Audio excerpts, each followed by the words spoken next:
दोस्तों, हर अभ्यर्थी के दिमाग में यही होता है कि कितनी परिभाषाएं याद करें और इनको कैसे याद करें। क्योंकि दोस्तों, ऐसे अगर बनाना चाहिए तो मनोविज्ञान में हम बहुत सारी परिभाषाएं बना सकते हैं, लेकिन जो पिछली भर्ती परीक्षाओं में आ रखी हैं और पीडी पाठक एनसीईआरटी आरबीएससी जैसी मानक किताबों में है, वो सभी परिभाषाएं महत्वपूर्ण है। दोस्तों, ज़रूरी नहीं है कि वो पिछली बार आई थी या किसी एग्ज़ाम में आई थी, लेकिन इस बार आ सकती हैं। और दोस्तों, अगर वो परिभाषा डायरेक्ट नहीं आए तो उसके संदर्भ में कुछ सवाल ज़रूर पूछ सकते हैं। हमारी रीट भर्ती परीक्षा को लेकर हम अगर देखा जाए तो 2012 से लेकर अभी जितने 4 एग्ज़ाम हुए हैं, हर बार कम से कम एक परिभाषा और अधिकतम 3 परिभाषा तक पहुंच सकते हैं। तो दोस्तों, हम ये तो सोच ही नहीं सकते कि बिना परिभाषाएं हम एग्ज़ाम देने जाएं, क्योंकि एक अगर अंक हम परिभाषा की वजह से गलत करके आते हैं तो हमारी रैंक पर हज़ारों में प्रभाव पड़ेगा। ठीक है दोस्तों, तो और दोस्तों, ये कोई ज़्यादा कठिन कार्य नहीं है। जितनी भी परिभाषाएं हैं उसी समय आप अपने हिसाब से लिंक करने का प्रयास करें। और जो ट्रिक आप बना रहे हैं, अभी मैं बोल रहा हूँ कि अगर आपने ये परिभाषाएं अपने ट्रिक के माध्यम से याद कर रखी है तो वही ट्रिक अपनाए रखें, क्योंकि खुद की बनाई हुई ट्रिक सबसे ज़्यादा बेस्ट होती है। मैंने तो जो ट्रिक बनाई है उसमें मेरे खुद के पड़ोसियों पर मैंने ट्रिक बना दी है, गाँव वालों पर ट्रिक बनाई है, दोस्तों पर ट्रिक बना दी है। अब उसका सामान्यकरण करके मैं आपको बता रहा हूँ। ऐसे ही आप अपने पड़ोसियों पर, भाई बहन पर, किसी पर भी एक ट्रिक बना सकते हैं और वही ट्रिक्स आपके काम आने वाली है। तो दोस्तों, आज हम शेषवावस्था के बारे में महत्वपूर्ण 15 से 16 परिभाषाएं और इसके आसपास जितने भी सवाल बनने वाले हैं उन सब का अध्ययन करने वाले हैं और आपस में लिंक करके इनको याद करने का भी प्रयास करेंगे। ठीक है दोस्तों, पहली परिभाषा है फ्राइड की।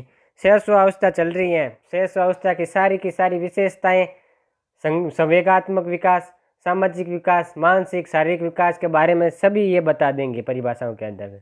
और जो भी इसकी विशेषताएं हैं वो सब इन परिभाषाओं के अंदर कवर हो जाएगी, क्योंकि दोस्तों इनके कथन ही संदर्भ में लेकर सवाल बनते हैं। ठीक है, पहली परिभाषा है फ्राइड की।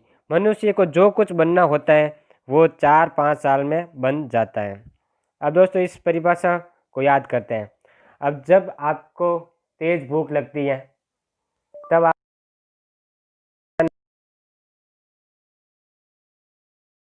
5 मिनट में बना के ले आओ। फ्राई। अब फ्राइड को आप ऐसे याद करो, फ्राई से याद करो दोस्तों। मनुष्य को जो कुछ भी बनना होता है 4-5 वर्ष में बन जाता है। अब जो कुछ भी फ्राइड करना है, जैसे मैगी है वो फ्राई करना है, वो 4-5 मिनट में बना के लेके आ जाओ। जो कुछ भी फ्राई होना है वो 4-5 मिनट में हो जाएगा। तो फ्राइड को आप फ्राई से याद रखो। ठीक है दोस्तों, अगली है परिभाषा स्ट्रेंग की। जीवन के प्रथम 2 वर्षों में बालक अपने भावी जीवन का शिलान्यास करता है। शिलान्यास का मतलब होता है उद्घाटन। अब स्ट्रॉन्ग को ऐसे याद करो, स्ट्रेंग को याद करो स्ट्रॉन्ग से। अब शिलान्यास कौन करेगा? जो स्ट्रांग होगा वही शिलान्यास करेगा। पहले भाजपा सरकार थी, वसुंधरा राजे थी, वसुंधरा राजे स्ट्रांग थी, तो सारे ब्रिज है, भवन है, जितनी भी योजना है उनका शिलान्यास वसुंधरा राजे करती थी। अब स्ट्रांग कौन है? गहलोत है, तो गहलोत ही करेगा। जो स्ट्रांग होगा वो शिलान्यास करेगा। तो स्ट्रेंग को आप स्ट्रांग से याद करो और शिलान्यास आते ही स्ट्रेंग का ऑप्शन क्लिक कर देना। वैलेंटाइन। वैलेंटाइन कह रहे हैं शेषवावस्था सीखने का आदर्श काल है। अब दोस्तों, ये सीखने के बारे में कह रहा है, मतलब क्या कह रहा है कि सीखना सबसे इम्पोर्टेंट, सीखने का सबसे महत्वपूर्ण काल ही आदर्श काल है जो शेष अवस्था है। इसको याद कैसे करें? वैलेंटाइन का नाम आते ही आपके दिमाग में एक ही चीज़ आ रही होगी, वैलेंटाइन डे। अब वैलेंटाइन डे से पहले बहुत सारे डेज और आते हैं, rose day, propose day, chocolate day, teddy bear day, बहुत सारे डेज आते हैं। वो आपको सिखाते हैं कि प्रेम कैसे करना है। सीखने का आदर्श काल। अब मैं जब 14 फरवरी आती है तब बजरंग दल वाले और सिखा कर जाते हैं। जब कुटाई होती है तब आपको और पता चलता है कि सीखने का सबसे आदर्श काल था, घर पर ही बैठे रहना था, बाहर नहीं आना था। तो वैलेंटाइन हो गया सीखने का आदर्श काल। आई थिंक आप याद रख पाओगे। ठीक है, अब गुड एंड अप की परिभाषा है, व्यक्ति का जितना भी मानसिक विकास होता है उसका आधा 3 वर्ष में हो जाता है। अब गुड एंड अप को कैसे याद करो? गुड एंड अप, इसको अंग्रेजी में याद कर लो, गुड एंड अप। यानी कि अच्छा पर्याप्त है। कोई चीज़ अगर पूरे ज़िंदगी में हो रही है, वो केवल 3 वर्ष में हो रही है, तो गुड एनफ हुआ कि नहीं हुआ। मानसिक विकास की बात हो रही है दोस्तों, आप साथ ही साथ इनको समझने का भी प्रयास करें। मानसिक विकास जितना पूरी ज़िंदगी में होगा उतना केवल और केवल 3 वर्ष में हो जाएगा। अब आप कोई भी मतलब जैसे मानसून आता है तब अखबार में कभी कभी लिखा आता है सावन में बहुत सारी बारिश हो जाती है। पूरे जो मानसून में होनी थी उसकी आधी एक एक महीना में हो रही है, सावन में हो रही है। तो हम क्या नहीं कहेंगे, अखबार वाला भी कहेगा गुड एनफ, बहुत ही पर्याप्त बारिश हो चुकी है।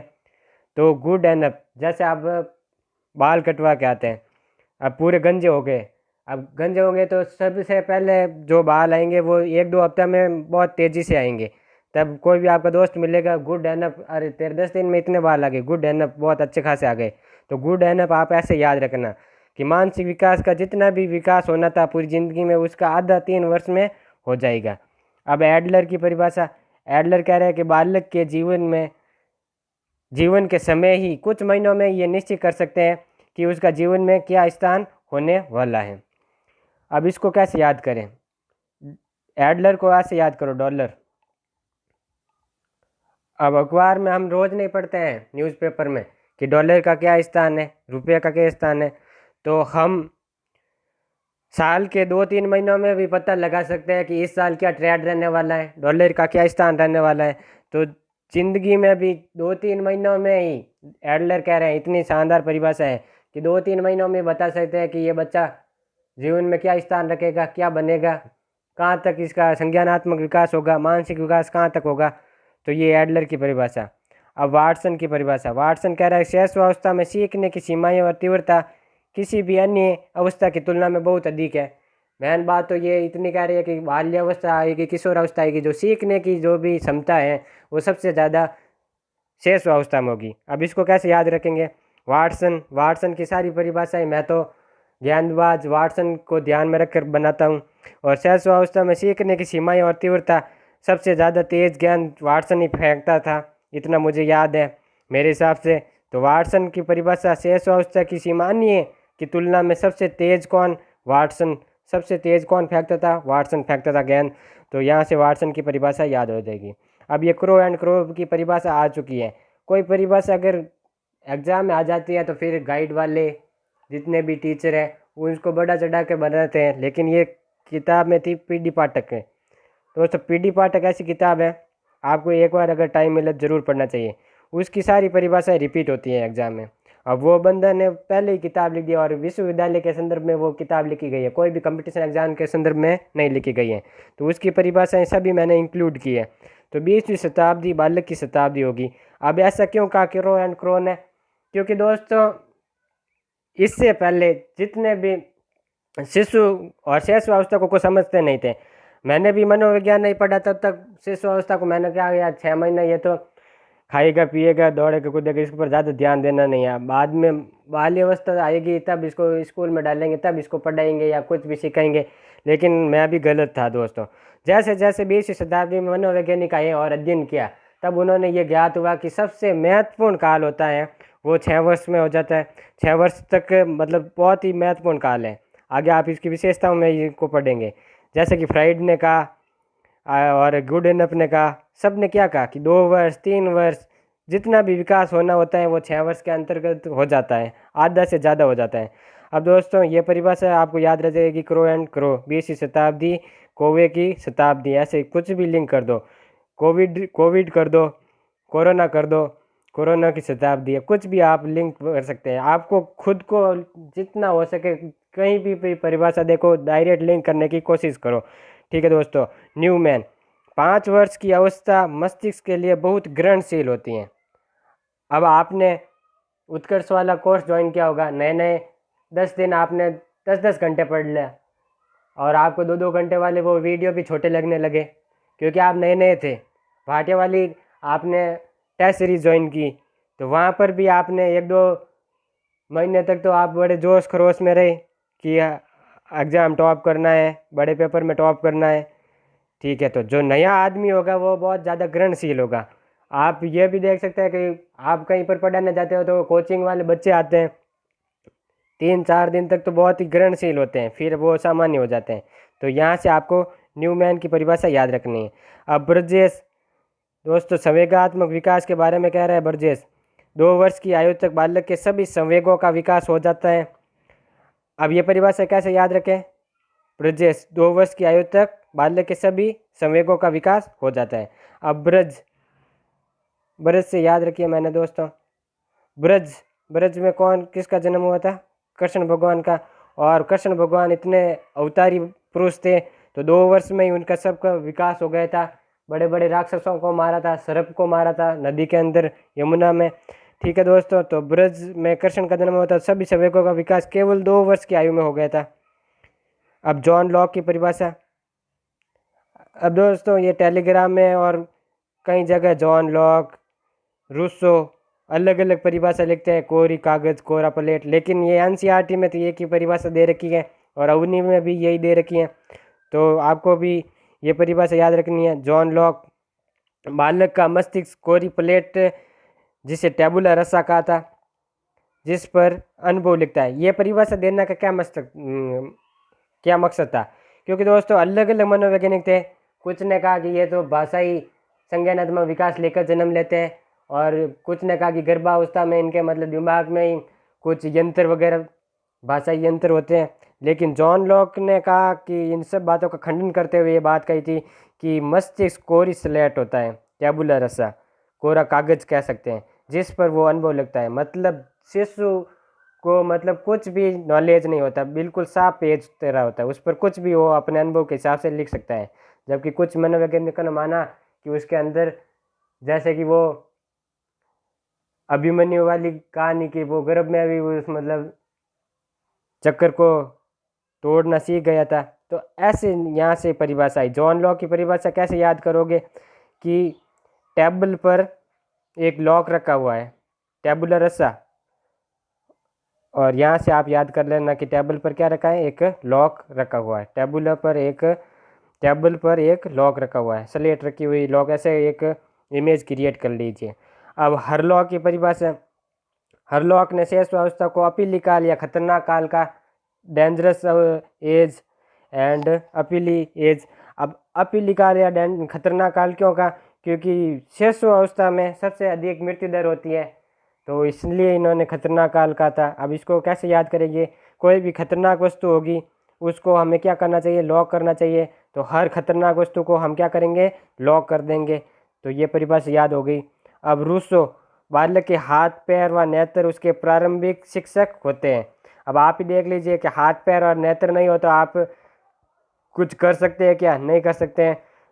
तो रूसो की ये परिभाषा है, बालक के हाथ पैर व नेत्र उसके प्रारंभिक शिक्षक होते हैं। अब रॉस की परिभाषा, शिशु कल्पना का नायक है और भली प्रकार निर्देशन अपेक्षित है। अब रॉस की जितने भी परिभाषाएं हैं मैं तो बहुत से याद करता हूँ। अब कल्पना का नायक हीरो, ऑफिस में हीरो कौन होगा, अब होगा नहीं होगा, लेकिन हमें तो मानना पड़ेगा। किसको मानेंगे, बॉस को। और उसका क्या होगा, डायरेक्शन कौन देगा, उसको अच्छी तरीके से देना चाहिए, किसको, बॉस को देना चाहिए। और हीरो कौन होगा, रॉस होगा। ऐसे याद कर सकते हैं। गैसल, बालक प्रथम 6 वर्ष में 12 वर्ष में जितना भी सीखेगा उसका 6 वर्ष में डबल सीख जाएगा। अगर देखें दोस्तों 6 से 12 में वो 40% सीखता है, तो 0 से 6 वर्ष में वो कितना 80% सीख जाएगा। ये गैसल महोदय का कहना है। मानसिक विकास सबसे तेज होता है शैशवावस्था में। तो गैसल का गैस याद कर लो कि 6 वर्ष में मतलब बहुत तेज़ी से सीखता है, तेज़ी से बढ़ती है, 6 वर्ष में 12 वर्ष का डबल हो जाएगी। तो गैसल का गैस याद कर दो। सिगमंड फ्राइड कहते हैं शिशु में काम प्रवृत्ति बहुत प्रबल होती हैं, पर ये इसको वयस्कों की भांति उसकी अभिव्यक्ति नहीं कर सकता। यहाँ पर सवाल बनता है कि शिशु में काम प्रवृत्ति होती हैं। अब मनोविज्ञान नहीं पढ़े तो कोई भी कह देगा कि काम प्रवृत्ति हो ही नहीं सकती हैं, बाल्यावस्था में भी नहीं होती हैं, क्योंकि हम जैसे उसको कुछ नॉलेज नहीं है इन चीज़ों का, तो काम प्रवृत्ति कैसे आएगी। लेकिन सिगमंड फ्राइड जैसे मनोवैज्ञानिक हुए, उन्होंने ये सिद्ध करके बताया, अप्लाइड करके बताया कि काम प्रवृत्ति होती है। तो दोस्तों यहाँ पर 2 सवाल बन सकते हैं, एक तो इनकी परिभाषा से, और एक ये होता है कि शैशवावस्था में काम प्रवृत्ति होती हैं लेकिन वो वयस्कों की भांति व्यक्त नहीं कर पाते हैं। ठीक है दोस्तों, यहाँ इसको याद करना तो सिंपल ही है। सिगमंड फ्राइड ने मनोलैंगिक सिद्धांत दिया था। तो काम प्रवृत्ति की बात जहाँ पर भी होगी, जहाँ कहीं भी बात होगी, चाहे किशोरावस्था में हो, चाहे बाल्यावस्था में हो, चाहे शेषावस्था में हो, एक ही मात्र बंदा है वो काम प्रवृत्ति की बात करेगा, वो सिगमंड फ्राइड। ठीक है दोस्तों। कुप्पू स्वामी, अगली परिभाषा है कुप्पू स्वामी की। 4 वर्ष के बालक के संबंध में एक अति महत्वपूर्ण बात है उसकी कल्पना की सजीवता। वो सत्य व असत्य के बीच अंतर नहीं कर पाता है। दोस्तों शेष अवस्था में चिंतन बिल्कुल काल्पनिक होता है, वो कल्पना का नायक होता है। जैसे कि रॉस ने हमारी परिभाषा अभी हमने पढ़ी है कि कल्पना का नायक होता है। तो कल्पना की सजीवता कौन कह रहा है? कुप्पू स्वामी। तो दोस्तों एक मालगुडी डेज करके DD1 पर एक प्रोग्राम आता था, बहुत पुराना था, मैं उनको देखता था, उसके लिंक किया कि स्वामी, वहाँ पर एक जो हीरो था वहाँ पर स्वामी था। और स्वामी क्या करता रहता था? सारे दिन सोचता रहता था कि ऐसा होगा ऐसा होगा। तो कल्पना की सजीवता थी स्वामी में। ठीक है दोस्तों। और अगर आपको ऐसे याद नहीं होगा तो ये वो पंडित वाली कहानी सुनी होगी स्वामी वाली। वो गाँव से आटा इकट्ठा करके लेकर आता है और हांडी में टांग देता है, फिर याद इसको बेच के आऊँगा मार्केट में, बकरियाँ लूँगा, बकरी से गाय लूँगा, गाय से भैंस लूँगा, शादी होगी, शादी होगी, बच्चे होंगे, बच्चे लड़ेंगे झगड़ेंगे तो फिर बीवी को लात मारूंगा। और लात मारता है और वो हंडी टूट जाती है। तो कल्पना की सजीवता कुप्पू स्वामी में, वो स्वामी में थी। तो यहाँ से आप लिंक कर सकते हैं। बड़ी बड़ी बड़ी कहानियाँ आप लिंक नहीं करनी, बिल्कुल सिंपल जितना हो सके ट्रिक बनानी है। ठीक है। वैलेंटाइन। अब वैलेंटाइन महोदय की एक फिर परिभाषा आ गई।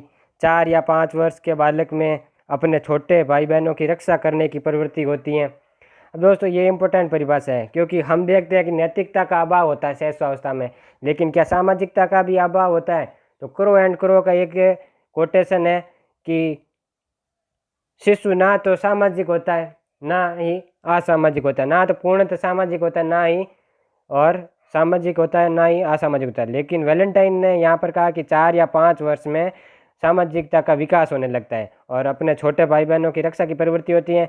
अपने उनके साथ खेलेगा, अपनी वस्तु को भी साझा करेगा और उनके अधिकारों की रक्षा करेगा। अगर उसको कोई दुख है तो उसको सांत्वना भी देगा। ठीक है दोस्तों। अब इसको याद कैसे करें? अब वैलेंटाइन होगा, वैलेंटाइन डे में भाई होगा तो वो ध्यान रखेगा अपनी बहन का कि वैलेंटाइन डे आ गया तो कई बहन की रक्षा करनी है कि नहीं करनी है।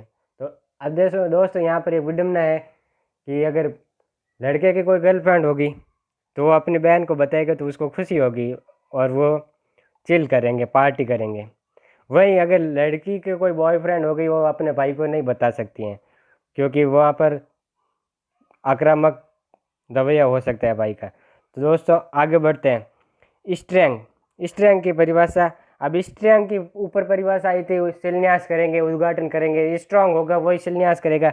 यहाँ पर खेल के बारे में कहा है कि शिशु अपने और अपने संसार के बारे में खेल द्वारा सीखता है। तो खेलेगा भी कौन? जो स्ट्रांग होगा वही खेलेगा। अब ये शिक्षा की पद्धति यहाँ पर आ रही है कि शिशु को कैसे पढ़ाया जाए, तो खेल विधि। और यहाँ पर नीचे ऑप्शन आ जाएगा कोल्डवेल को कि किसने दिया, तो हम वहाँ पर जाने की कोशिश करेंगे, फ्रॉबेल पर नहीं, हमें स्ट्रेंग पर ही रहना है। शिशु अपने संसार के बारे में खेल द्वारा सीखता है, क्योंकि ये कोटेशन स्ट्रेंग का है। अब क्रो एंड क्रो। 5 वर्ष का बालक कहानी सुनते समय उससे संबंधित चित्रों को पुस्तक में देखना पसंद करता है। अब ये दूसरी परिभाषा है क्रो एंड क्रो की। तो इसको कैसे याद करें?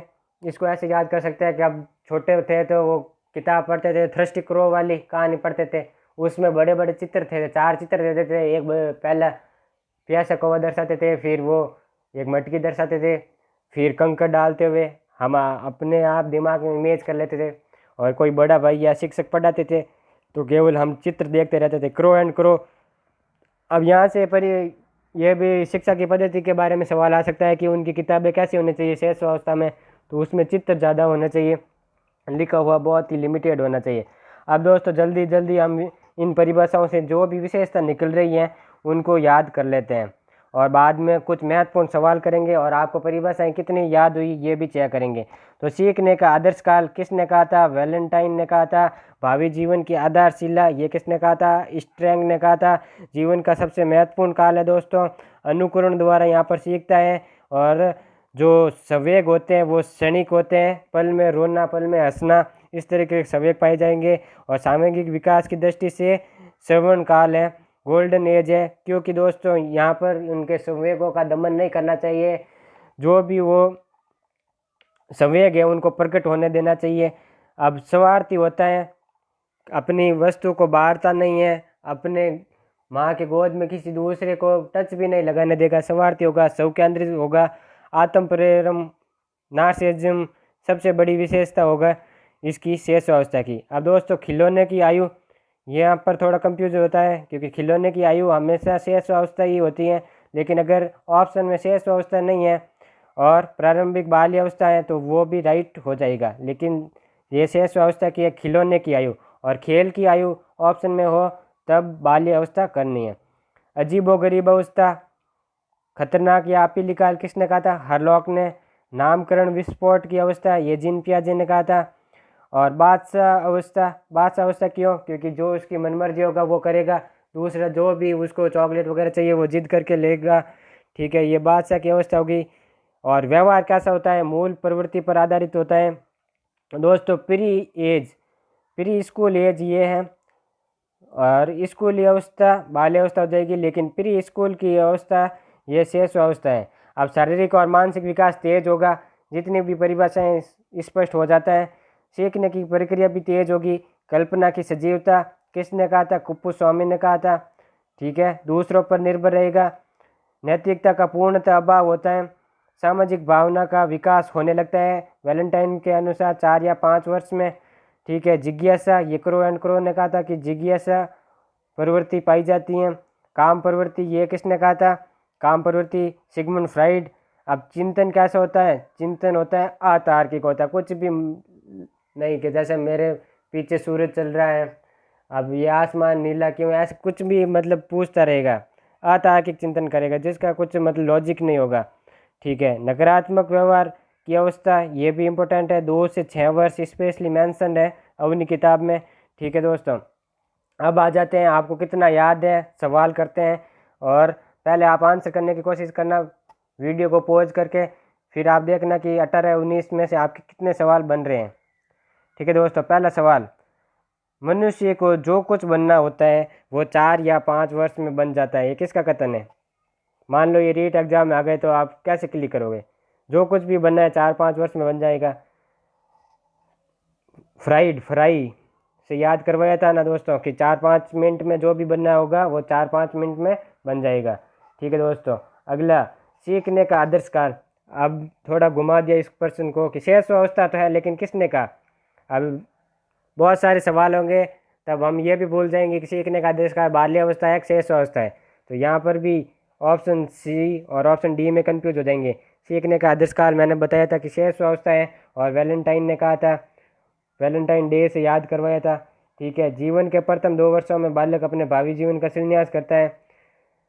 अब शिलान्यास कौन करेगा? जो स्ट्रांग होगा वही करेगा। 20वीं शताब्दी क्रो एंड क्रो का हो गया।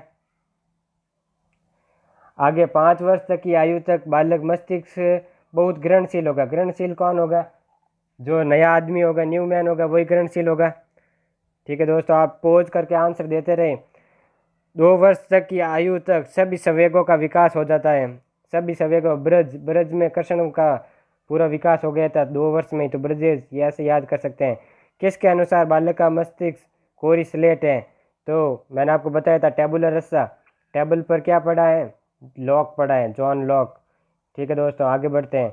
व्यक्ति का जितना भी मानसिक विकास होता है उसका ठीक आधा गुड एनफ के अनुसार हो जाता है। अब गुड एनफ की परिभाषा नहीं पूछ कर डायरेक्ट इसके संदर्भ में सवाल पूछ लिया, तो जितना भी विकास होना होता है वो 3 वर्ष के अंतर्गत हो जाता है। बालक के जन्म के कुछ माह बाद ये निश्चय किया जा सकता है कि जीवन में उसका क्या स्थान होगा। अब ये आप याद करने की कोशिश कीजिए। मैंने बताया था एडलर डॉलर से आप कह सकते हैं कि उसका स्थान क्या होगा, कुछ प्रारंभिक महीनों में ही पता चल जाएगा। शेष अवस्था में सीखने की सीमा एवं तीव्रता विकास की किसी और अवस्था की तुलना में बहुत अधिक तेज होती है। तो आपको बताया था कि वाटसन वाली वो ज्ञान सबसे तेज होती है। बालक के हाथ पैर नेत्र उसके प्रारंभिक शिक्षक है। अगर यही रूस गए तो फिर क्या होगा? बालक के हाथ पैर और नेत्र रूसो, ठीक है दोस्तों। बालक प्रथम 6 वर्ष में बाद के 12 वर्ष से अभी दुगुना सीख जाता है। गैस सबसे अधिक फैलती हैं, दुगुना फैल जाएगी ठोस और द्रव की तुलना में। तो गैसल से याद कर सकते हैं। 6 वर्ष तक शेष अवस्था में बाल्य की शिक्षा होती है। खेल द्वारा, राइट है। स्ट्रैंग ने कहा था। चित्रात्मक पुस्तकों द्वारा, किसने कहा था? क्रो एंड क्रो ने। क्रिया द्वारा भी होनी चाहिए, और उपरोक्त सभी। यहाँ पर ऑप्शन हो जाएगा ऑप्शन डी। आगे बढ़ते दोस्तों। सामाजिकता का विकास प्रारंभ हो जाता है। अब वैलेंटाइन के अनुसार शेष अवस्था में सामाजिकता का विकास हो जाता है। शेष अवस्था की विशेषताएं, इंपॉर्टेंट क्वेश्चन। कल्पना की सजीवता, किसने कहा था? कुप्पुस्वामी ने। काम प्रवृत्ति, सिगमंड फ्राइड ने। नैतिकता का अभाव होता है कि नहीं होता है दोस्तों? नैतिकता नहीं होती, नैतिकता का अभाव होता है। और तीव्र शारीरिक विकास, तीव्र मानसिक विकास सब होता है। तो चारों ऑप्शन इसमें राइट है। आप खुद आंसर देने का प्रयास करें, बाद में इसको वीडियो को प्ले करें। ठीक है दोस्तों। शेष अवस्था के संदर्भ में असत्य पूछ रहे हैं। पहले तो आपको ये पूछना है कि सत्य पूछ रहा है या असत्य पूछ रहा है? असत्य पूछ रहा है, जो रॉन्ग है। अनुकरण द्वारा सीखते हैं, सही बात है। मूल प्रवृत्ति पर आधारित व्यवहार होता है, राइट। आत्म प्रेम भी होता है। मूल तार्किक चिंतन नहीं होता दोस्तों, अतार्किक चिंतन होता है। तार्किक चिंतन विकास अगली अवस्था में होगा, बाल्य अवस्था में। और अमूर्त चिंतन किशोर अवस्था में। ठीक है। शेष अवस्था के लिए सत्य है। अब दोस्तों, बक्की अवस्था, बादशाह अवस्था, नामकरण विस्फोट अवस्था। बक्की अवस्था इसको कहते हैं चैटर बॉक्स। सारे दिन वो कुछ ना कुछ बड़बड़ाता रहता है। शेष अवस्था में, इसलिए इसको बक्की अवस्था कहते हैं। बादशाह अवस्था भी कहते हैं। जीन पियाजे ने बताया था कि नामकरण विस्फोट की अवस्था है। अजीबो गरीब अवस्था भी बताया, लेकिन गंदी एज है, डर्टी एज है, वो बाल्य अवस्था है। ठीक है दोस्तों, यहाँ पर ऑप्शन हो जाएगा बी, क्योंकि इसका ऑप्शन 5 इसमें इंक्लूड नहीं होगा। ठीक है दोस्तों। नकारात्मक व्यवहार की अवस्था, ये भी शेष अवस्था है, लेकिन शेष अवस्था भी किससे? 2 से 4 वर्ष में है। तो ये ऑप्शन सी राइट हो जाएगा। लास्ट क्वेश्चन दोस्तों। शेष अवस्था की विशेषता, विद्यालय शिक्षा की अवस्था, खेल की अवस्था, अपीली काल। अब आप इसका आंसर देने की कोशिश कीजिए। आई होप आपने राइट दिया होगा, लेकिन इसका ऑप्शन है डी। वापस पढ़िए दोस्तों। प्री स्कूल एज ये है, स्कूल एज ये नहीं है। ठीक है दोस्तों। और खेल की अवस्था ये नहीं है, ये बाल्य अवस्था है। खिलौने की अवस्था ये है। तो ऑप्शन 1 और 2 तो है नहीं। अपीली अवस्था या खतरनाक काल हरलॉक ने कहा था, तो केवल ऑप्शन 3 राइट होगा। आई होप दोस्तों आपको समझ में आ गया होगा। और अगर आप ये वीडियो अच्छा लगा है तो हम टारगेट रखते हैं कि इस पर 40 लाइक आएंगे, और 40 लाइक आते हैं तो आगे हम बाल्यावस्था, किशोर अवस्था, ऐसे करके जितने भी रीड के टॉपिक हैं उन सभी टॉपिक की परिभाषाएं इसी तरीक़े से अर्थ और प्रकृति याद करने वाले हैं। धन्यवाद दोस्तों। वीडियो को लाइक शेयर सब्सक्राइब, चैनल को सब्सक्राइब कीजिए और अपने दोस्तों के साथ शेयर कीजिए।